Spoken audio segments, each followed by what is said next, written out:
नमस्कार दोस्तों, कैसे आप सभी। दोस्तों, हम सभी के अपने अपने सपने होते हैं। कोई आईएएस बनना चाहता है, कोई इंजीनियरिंग लाइन में जाना चाहता है, कोई डॉक्टर बनना चाहता है। सभी के अपने अपने सपने होते हैं, लेकिन कई सारी परेशानियां आती हैं जिसके चलते हम अपने सपनों को पूरा नहीं कर पाते। कई सारी आर्थिक परेशानियां ऐसी आती हैं या एक सही माहौल नहीं मिल पाता, जिसके चलते हम लोग अपने सपने को पूरा नहीं कर पाते हैं। मैंने कई सारी चीजों को देखा कि जो छात्र हैं, जो आर्थिक परेशानियों की वजह से या एक सही वातावरण और सही गाइडेंस नहीं मिलने की वजह से सिलेक्शन नहीं ले पाते हैं, उन सभी छात्रों के लिए हमारी संस्था आईआईसीएस ने स्कॉलरशिप प्रोग्राम लॉन्च किया। पिछले वर्ष की तरह ही इस साल भी स्कॉलरशिप प्रोग्राम लॉन्च किया गया, जिसके तहत यह प्रावधान रखे जाते हैं कि एक स्कॉलरशिप परीक्षा लिया जाता है, स्कॉलरशिप एग्जाम लिया जाता है और उस एग्जाम में मेरिट के आधार पर बच्चों का चयन किया जाता है।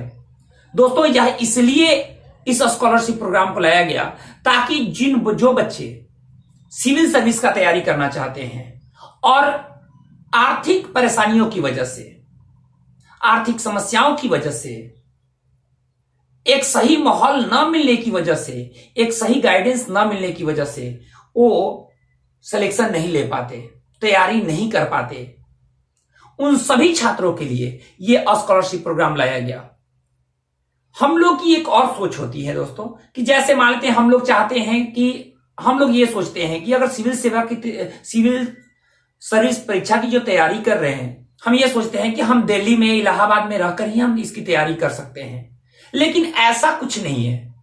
मुझे भी पहले ऐसा लगता था, लेकिन ऐसा कुछ नहीं है। अगर आपको सही वातावरण मिले, सही माहौल मिले और सही गाइडेंस दिया जाए तो आप घर से रहकर भी तैयारी कर सकते हैं। और आईआईसीएस ने पिछले कुछ वर्षों से, लगभग 3-4 वर्षों से यह कर दिखाया है कि सासाराम से बच्चे सिलेक्शन लिए, रिजल्ट दिए और आगे भी बेहतर करने का प्रयास कर रहा है। दोस्तों, ये आईआईसीएस स्कॉलरशिप प्रोग्राम 2021 को लॉन्च किया गया 10 नवंबर को और फॉर्म भरे जाने शुरू किए गए, जिसकी अंतिम तिथि रखी गई थी 15 दिसंबर को। 15 दिसंबर को इसकी अंतिम तिथि रखी गई थी। 15 दिसंबर को अंतिम तिथि रखी गई थी, लेकिन कोविड-19 के चलते बच्चों की पहुंच, अभ्यर्थियों की पहुंच यहां तक नहीं हुई और पहुंच से दूर रहे उन सभी के लिए, उन सभी के आग्रह, उन सभी के विचारों के आधार पर इस अंतिम तिथि को, फॉर्म भरने की अंतिम तिथि को बढ़ाया गया है और इसको 30 दिसंबर किया गया है। यानी 30/12/2020 तक वो अब फॉर्म भर सकते हैं। और जो बच्चे अभी तक फॉर्म नहीं भरे हैं वे सभी इसका लाभ ले सकते हैं। एक बात और है कि इसमें क्या है कि अगर आप मान लेते हैं कि फॉर्म फिलअप किए, फॉर्म फिलअप करने के बाद लगभग एडमिट कार्ड जारी किया जाएगा फरवरी के दूसरे सप्ताह तक।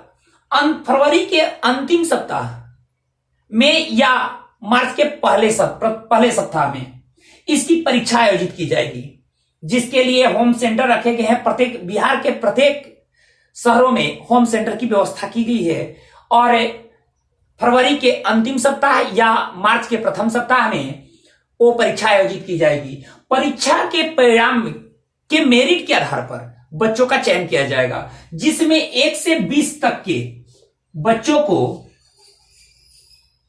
अर्थात टॉप 20 कैंडिडेट्स को हॉस्टल की सुविधा, मेस की सुविधा और कोचिंग की सुविधा निःशुल्क रूप से उपलब्ध कराई जाएगी। ये 21 से 35 तक के जो बच्चे होंगे उनको केवल कोचिंग की सुविधा निःशुल्क होगी, बाकी उनको अपने घर पे रहना होगा या अपना रहने की व्यवस्था और खाने की व्यवस्था अपनी खुद करनी होगी। 36 से लेकर 50 तक के बच्चों को यह रखा गया है कि कोचिंग फीस का 50% उनको पे करना होगा। ये सारी व्यवस्थाएं दी गई है आईआईसीएस स्कॉलरशिप प्रोग्राम में। एक बात और है कि आईआईसीएस स्कॉलरशिप प्रोग्राम में इस मेरिट के आधार पर बच्चों का चयन किया जाएगा। ये सिर्फ सिविल सर्विसेज के लिए है। जो सिविल सर्विसेज के लिए जो सिविल सर्विस का तैयारी करना चाहते हैं, ये जो तैयारी कर रहे हैं, उन सभी छात्रों के लिए है। इसमें जो उम्र रखी गई है 16 से 28 वर्ष रखी गई है, यानी 16 से 28 वर्ष की उम्र तक, चाहे इस साल जो इंटर देने वाले हैं वहां से लेकर के जो ग्रेजुएशन कर चुके हैं या ग्रेजुएशन कर रहे हैं, उन सभी छात्रों के लिए है। वो सभी इस फॉर्म को फिलअप कर सकते हैं, लेकिन सबका सिलेबस अलग अलग होगा। इसको भी ध्यान रखना होगा, क्योंकि जो अभी इंटर देकर आ रहे हैं, जो ग्रेजुएशन कर रहे हैं, उनका सिलेबस अलग होगा, जो ग्रेजुएशन कर चुके हैं उनका सिलेबस अलग होगा, और उसी आधार पर आपको एग्जाम लिए जाएंगे। ये आपको सारी चीजें प्रोस्पेक्टस में, आईआईसीएस स्कॉलरशिप का जो फॉर्म है उसके प्रोस्पेक्टस में ये सारी चीजें दी गई है। जो फॉर्म भरने की जो प्रक्रिया है वो ऑफलाइन प्रक्रिया है। ऑफलाइन प्रक्रिया रखी गई है। बिहार के प्रत्येक शहरों के फॉर्म सेंटरों पर यह फॉर्म उपलब्ध कराए गए हैं। बच्चे वहां से लेकर के और फॉर्म भर के आईआईसीएस के पते पर डाक द्वारा पोस्ट कर सकते हैं, अथवा जो नजदीकी हैं वो आईआईसीएस कार्यालय में जमा कर सकते हैं। ये व्यवस्था रखी गई है। एक बात और है कि अगर मान लेते हैं कि आप इस फॉर्म को आपने फॉर्म फिलअप किया, तो फॉर्म फिलअप करने के बाद उसका एक फोटो कॉपी जरूर ले लें। फोटो कॉपी एक जरूर करा लें और अपने पास रखें, और जो आप फॉर्म फिलअप कर रहे हैं उसको आप पोस्ट द्वारा, डाक द्वारा पोस्ट कर दें, अथवा आईआईसीएस के कार्यालय में जमा कर दें। अगर मान लेते हैं इससे संबंधित आपको अधिक जानकारी चाहिए, अगर इस आईआईसीएस स्कॉलरशिप प्रोग्राम के संदर्भ में अगर आपको कोई जानकारी चाहिए, तो आप आईआईसीएस के कार्यालय में संपर्क करें, अथवा आप इसके जो कार्यालय का जो नंबर है उस पर आप संपर्क करें। इस बात को आप थोड़ा सा ध्यान रखिए, और इस बात को ध्यान रखिए कि जो बच्चे ये चाह रहे थे कि थोड़ा सा एग्जाम का थोड़ा सा फॉर्म भरने की तिथि बढ़ाई जाए, ये उम्मीद रखे थे, तो उनके लिए ये बहुत अच्छी बात है कि उनको 30 दिसंबर तक समय मिला हुआ है कि 30 दिसंबर तक वो फॉर्म भर सकते हैं। तो आप सभी लोग कोशिश कीजिए कि अधिक से अधिक लोग इस स्कॉलरशिप प्रोग्राम में भाग लें और इसका लाभ उठाएं। धन्यवाद।